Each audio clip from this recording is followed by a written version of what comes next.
Bonsoir à tous, on se retrouve ce soir pour une interview de Lamine Yamal. C'est une interview qu'il a donnée il y a quelques jours et il s'est exprimé sur plusieurs sujets dont sa blessure. Il dit « Je suis dans un processus de récupération, je sais que je vais revenir plus fort et avec beaucoup d'envie et de détermination.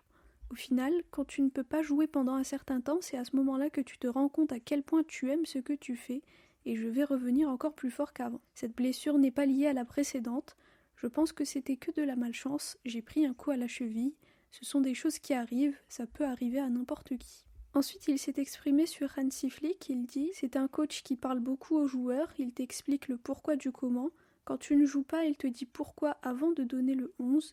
Il donne des conseils pour que tout le monde se sente bien et je pense que c'est très important. Il me donne beaucoup de confiance, c'est un coach qui sait trouver les bons mots au bon moment.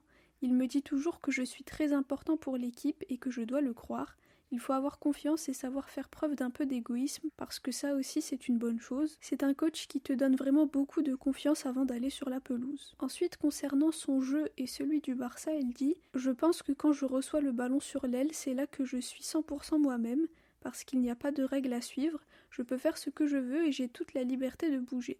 Et quand je défends ou que je redescends un peu vers le milieu, je dois respecter des règles et jouer avec le style du Barça, en une ou deux touches, ne pas perdre le ballon, être un bon coéquipier et reculer pour défendre. Je pense qu'on a un jeu direct, un style de jeu attractif. Je pense que les fans profitent plus avec ce style parce qu'au final, c'est 2-3 passes et quand on voit quelqu'un qui fait l'appel devant, on lui donne le ballon et on essaie de marquer beaucoup de buts. C'est vrai que défensivement, on n'est pas aussi bon qu'il y a quelques années, mais offensivement, je pense que c'est l'une de nos meilleures saisons. Ensuite, concernant le vestiaire, il dit « Au vestiaire, il y a beaucoup de joie, on s'amuse bien, on est heureux et plein d'énergie. Et sur le terrain, on donne tout pour le maillot. On est tous fans du Barça depuis tout petit, on vient de la Masia. On sait l'importance de porter et jouer pour cet écusson. » Ensuite, sur le fait de dribbler, il dit « Au début du match, jusqu'à la 20e minute environ, je ne pense pas trop à dribbler. Je regarde ce que fait la défense, s'il bloque les espaces intérieurs ou extérieurs, et ensuite là je réfléchis.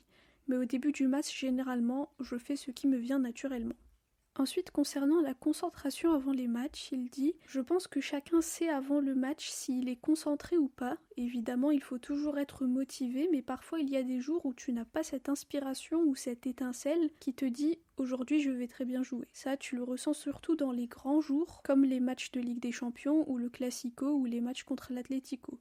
Il y a beaucoup d'envie et d'enthousiasme. Ensuite, concernant ces fameux extérieurs du pied, il dit « Au final, depuis tout petit, je fais ces passes. Honnêtement, pour moi, c'est plus facile de faire un extérieur du pied gauche que de donner le ballon avec le pied droit. Avec le pied droit, je ne suis pas sûre d'où va aller le ballon.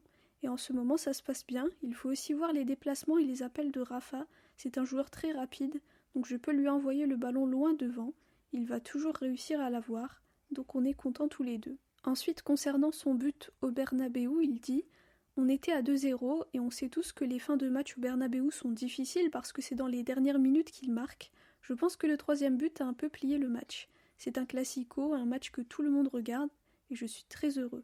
C'est un rêve pour tout le monde de pouvoir marquer lors d'un classico et encore plus dans ce contexte. » Et il s'est aussi exprimé sur l'année 2024, il dit « Ça a été une année très importante durant laquelle j'ai beaucoup progressé. Petit à petit, je me suis senti de plus en plus important pour l'équipe, que ce soit au Barça ou avec la sélection. C'est une année qui m'a donné beaucoup d'expérience. Ce n'est pas tout le monde qui a la chance de faire une bonne première année titulaire avec le Barça, mais je sens qu'il nous manque des titres collectifs et c'est ça qui me motive le plus.